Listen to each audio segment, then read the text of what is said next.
कुल जिस दिन से लगा उसने जो है वो पूरी की पूरी तबाही जो है वो मचा दी है। और ये पक्षी जोड़ा जो है वो किसी अज्ञात स्थान के ऊपर ही जो है वो रहता है। कुल तपस्या करता है तो कुरलैनी शिकार करती है। और ये खाते मछली है।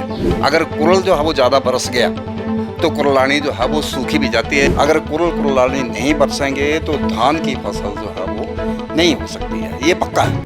नमस्कार, मैं समीरा दीवान और आप सभी का द न्यूज़ डा में स्वागत है। आज हमारे साथ हैं रमेश चंद्र मस्तन्ना जी, जो कि एक रिटायर्ड प्रोफेसर हैं और एक काफ़ी अच्छे कवि और साहित्यकार भी हैं। उन्हें लिखने का काफ़ी शौक़ है और इन्होंने कांगड़ा ज़िला की पुरानी परंपराओं और लोक गाथाओं के बारे में काफ़ी लेख लिखे हैं। तो आइए आज हम इनसे बात करते हैं ऐसे ही एक कहानी के बारे में, जिसके बारे में हमने अक्सर अपने बुज़ुर्गों से सुना है। नमस्कार सर, आपका द न्यूज़ डा में स्वागत है। सर, आज हम एक ऐसे टॉपिक पर चर्चा करने आए हैं जिसके बारे में हमने अक्सर सुना है, कुर्ल और कुरलैनी। सर, इनकी क्या इंपॉर्टेंस रहती है बरसात के मौसम में? कुर्ल और कुरली दोनों ही एक पक्षी जोड़े के रूप में है ये। और ये पक्षी जोड़ा जो है वो किसी अज्ञात स्थान के ऊपर ही जो है वो रहता है।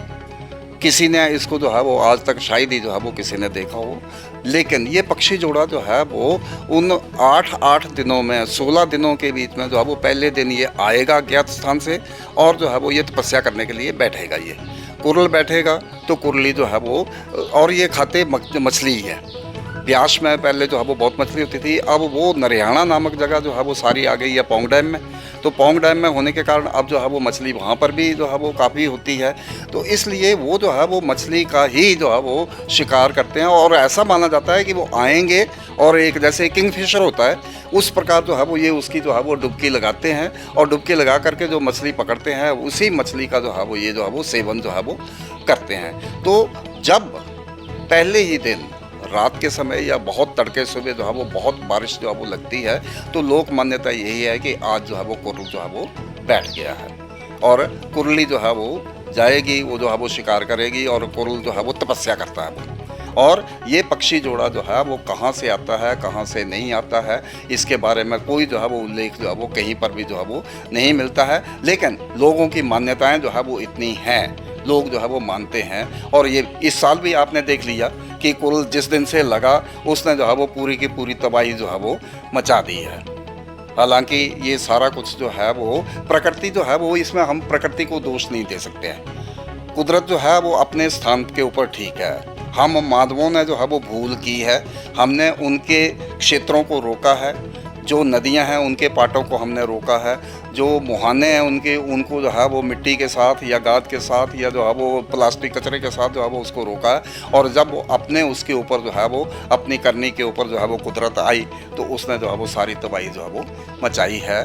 तो ये लोक मान्यता है गर्मियों से लेकर के और कुरलानी तक।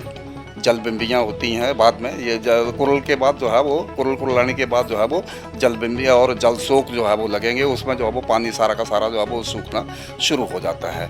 सर, हमने सुना है कि जब कुर्ल तपस्या करता है तो कुरलैनी शिकार करती है, तो और जब वो ना खिला पाए उसे तो वर्षा होती है, तो ये ऐसा है?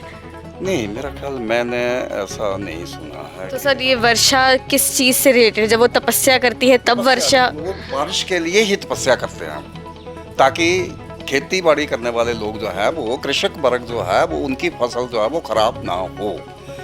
अगर कुरलानी नहीं बरसेंगे तो धान की फसल जो है वो नहीं हो सकती है, ये पक्का है। तो सर, क्या ये कहानी सच है या ये सिर्फ एक ऐसी मान्यता ही है ये? नहीं, अब इसके बारे में तो ज़्यादा कुछ नहीं कहा जा सकता, लेकिन लोक मान्यताएं हैं। अब ये पक्षी जोड़ा जो है वो कहाँ से आता है और कहाँ जाता है 16 दिन बाद, इसके बारे में कोई बुजुर्ग जो है वो कोई भी धारणा जो है वो नहीं बतलाई जाती है कि ये कहाँ से आता है और कहाँ चला जाता है। लेकिन जब बारिशें शुरू होती हैं तब जो है वो ये माना जाता है कि ये आज जो है वो कुरल बैठ गया है, इसने जो है वो 8 दिन बैठे रहना है। आज जो है वो कुरलानी बैठ गई है, अब कुरल जो है वो खाने का प्रबंध करेगा और जो है वो कुरलानी जो है वो बैठ करके जो है वो बैठेगी। या एक ये ज़रूर है कि 2 में से बहुत ज़्यादा बारिशें जो है वो 1 में ही होती हैं। सर जैसे आपने कहा कि ये ब्यास नदी के किनारे बैठते हैं, तो सर अगर आम जनता देखना चाहे तो क्या वो देख सकती है इन पक्षियों को? कभी किसी ने देखा है क्या इन्हें? नहीं, मेरा ख्याल जो है वो ऐसा हमें जो है वो किसी ने नहीं बताया कि उसने देखा है। तो सर ये मान्यता सिर्फ पहाड़ी क्षेत्रों में ही है या बाकी जगहों?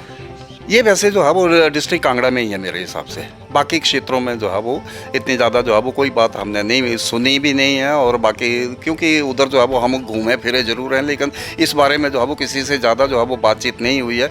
तो मिंजर के मेले में जिस दिन जो है वो मिंजर का जो है वो विसर्जन होता है, उस दिन जो है वो ये मान्यता है कि दरियाओं में चाहे कोई भी है, उसमें जो वो 7 हड़ आते हैं, 7 बाढ़ें आती हैं पूरे दिन और रात में। तो वो इसी कारण आती हैं क्योंकि जो है वो मतलब कुरल की बारिश जो है वो लगी हुई होती है और बहुत ज़्यादा बारिशें जो है वो होती हैं। तो इसलिए ये भी मान्यता है कि मतलब बहुत ज़्यादा बारिशें होने पर जो है वो मिंजर वाले दिन जो है, जिस दिन मिंजर का विसर्जन होगा, उस दिन जो है वो बहुत बारिश होती है। Make sure to drop a like and comment, and don't forget to subscribe to the News Radar.